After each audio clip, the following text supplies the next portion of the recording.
Before we begin, I just want to thank Audio 46 for giving me this review unit of the Enleum 23R amplifier.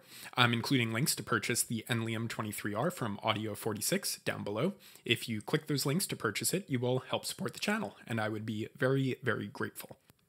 So Enleum, formerly known as Bakun Audio, is a Korean company that, in short, specializes in very high-end amplifiers and DACs as well, although there's no Enleum DAC to date, only Bakun DACs. Originally making their mark with the 13R amp, the more recently released AMP-23R seems to be building up a pretty legendary reputation, and it hasn't really been out for all that long. Now, before you ask yourself if you should buy the 23R for your setup, you should first ask yourself if you have $6,250 to spend on an amplifier. The price of entry here is, frankly, ludicrously high. The obvious question, though, is it actually that good? Is anything actually that good? So, I'll be going over the physical and technical design, and of course, get into my listening impressions with the 23R. But first, let's see what you get in the box. You get your Enleum tote bag, user manual, Enleum 23R amplifier, hopefully, and in a separate box, your anti-vibration feet with separate rubber stoppers, and a remote control. Now, beginning with the basics of physical design. For inputs, we see 2 RCA and 1 N-Link. Most users, like myself, will likely be using RCA, but if you have a Bakun DAC, you have the option to make a proprietary N-Link connection, which Enleum explicitly encourages. As for outputs, we see a 5-way speaker binding post and a 1/4-inch unbalanced headphone output. The 23R's construction features a smooth and dense metal chassis with a machined engraving of the Enleum logo. The ribs that you see here along the side of the amp are responsible for giving the 23R its heatsink design. Or, simply put, they efficiently dissipate heat produced by the unit. Another important feature to go over with the 23R is the included anti-vibrational feet, which we can think of as something like a shock mount for the amplifier. They attach to the amp at 3 points that were determined based on its center of mass. These are very easy to install, and once you place them on top of the included rubber stoppers, the amp will sit securely, without sliding, on whatever surface you have it on. The gain knob has a pretty smooth operation, and hits a sweet spot in its resistance that makes it pretty easy to find the precise listening level you're going after. It has machined ridges that you can fit your fingertips on, which may not lead to any technical improvement, but undeniably heightens the sense of luxury you get from using the amplifier. Now, as is evident, I'm quite a fan of the 23R's tactile features, love the tote bag too, and will mostly have good things to say for it here on out. However, there is one thing that drives me crazy: the decision by the company to not include a power cable, which kind of reminds me of Albert Einstein forgetting his home address or going to a Michelin-star restaurant and being told that you should have brought your own forks.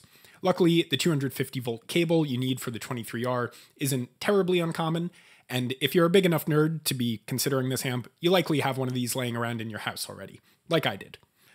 But now, let's shift our attention to some of the more technical features. For this section, I'm going to give a more general overview with some explanations, for the sake of brevity and so that we can get into my subjective impressions and observations without making this video terribly long.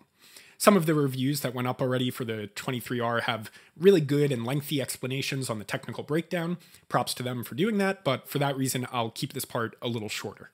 First thing to know about the Enleum 23R, it features a newly developed NSense circuit that operates with 0 negative feedback. What this means is that the output signal is not being fed back into the input signal to cancel out noise. This is particularly interesting to see, as elements of measurable technical performance, like noise and distortion, take a hit with this decision. However, it nonetheless imparts a certain character upon the general sound and tone of the amp, which Enleum, quite apparently, finds to be a worthy trade-off. Next thing we have to go over is the Jet 2 bias, which is building off of the Jet bias that was in the 13R amplifier. This tracks bias at all times during the amplifier's runtime.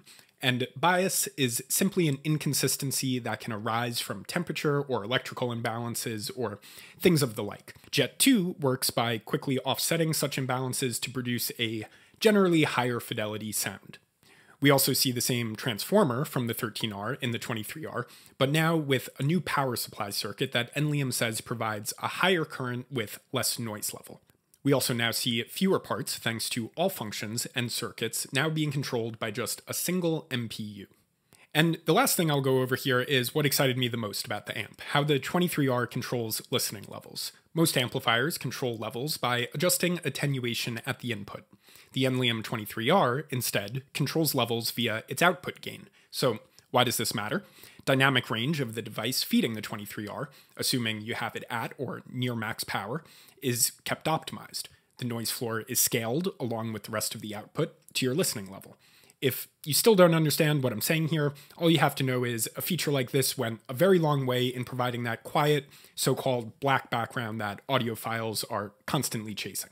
Now, finally, I'll get into some of my subjective experiences and impressions using the amp. So first, some notes on just the general use.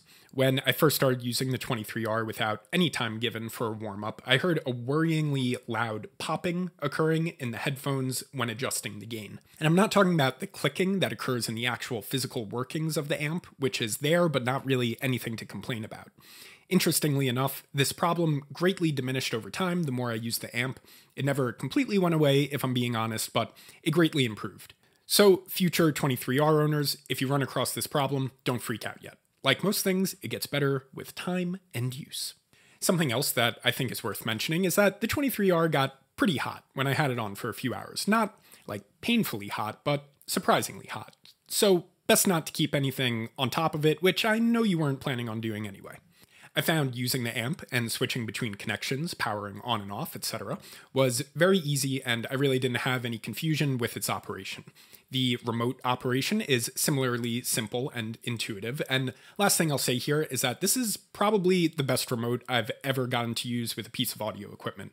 Seems to have the same texture as the actual amplifier, also has this simple, kind of modern, brutalist design, and has a perfect weight and density that just feels really luxurious when it's in your hand.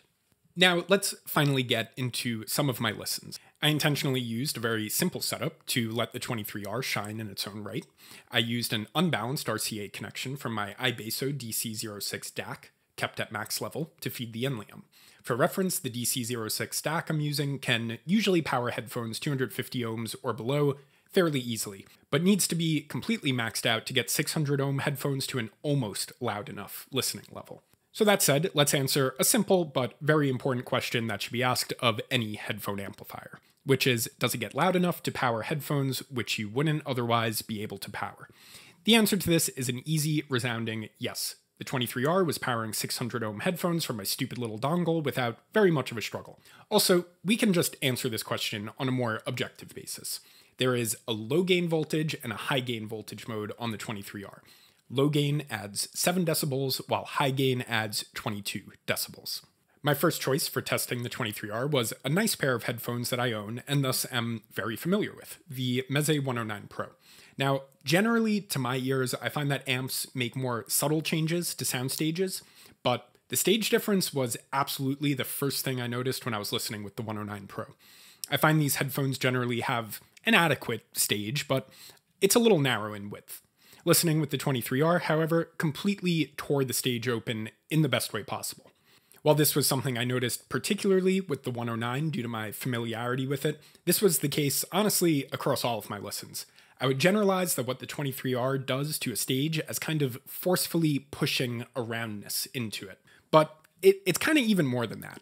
Running with my 109 example, the headphone usually has a more subtle from-behind character to it, sending parts over from behind the shoulders. The 23R, however, seemed to connect this back-facing image and was situating parts squarely behind my head. Now I'll just casually drop that I also spent a good deal of time listening with the Abyss AB1266 as well. Something that jumped out to me here that wasn't as noticeable on the 109 Pro was the control that the 23R showcased on parts with heavy sub-bass. Specifically, subs found a more defined directional quality, which was pretty exciting to experience, as those frequencies by nature usually present with a more omnidirectional and spatially vague character. But it was how the 23R affected both the 109 and the 1266 in similar fashions, despite the two being extremely different headphones, that started to further peel away how the 23R was interacting with balance. So both of these headphones, the 1266 and 109, find low-mid emphasis in their mid-range profiles that really took the spotlight when I was using the 23R. This isn't to say that this region was amplified or necessarily any louder, but rather found a really firm focus in this frequency range.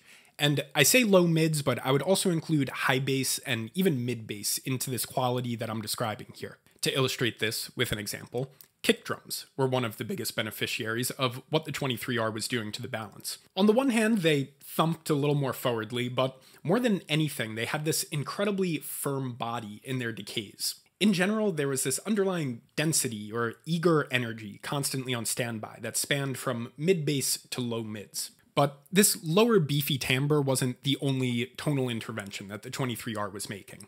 Higher pitch transients and things of that nature were brought significantly further forward in the balance with an awesome fast level of detail. There was one track that for me really showcased the entirety of the amp's timbre, and that's a slow dawning of Peace by Melody's Echo Chamber, specifically the intro. The washboard-like strummed acoustic guitar transients contained an extra realistic metallic character from the acoustic guitar strings, while the growling overtones on the baritone saxophone had an extra clicky and driving sort of bite to them. These more impactful, fast, tappy, higher-pitched sounds landed with a stark and forceful contrast against the hefty bodies of bass and kick drum hits that were simultaneously occurring. But how would I classify the 23R's sound overall? Well, I don't mean to create a false dichotomy here between power and detail, as I genuinely believe the amp has both going for it, but let's say that's the spectrum we're working with here. In that case, I put the 23R more on the power side of things. Dense, firm, pushing, striking, these are the adjectives that come to mind after spending probably too many hours with the amp. But this isn't to say that the 23R has an aggressive sound either. It's simply too smooth in the mid-range for this to really be the case. So while trying to summarize the 23R's sound in light of everything that it's doing to the balance is almost a little embarrassing, I'll give you, let's say, 3 things to really chew on.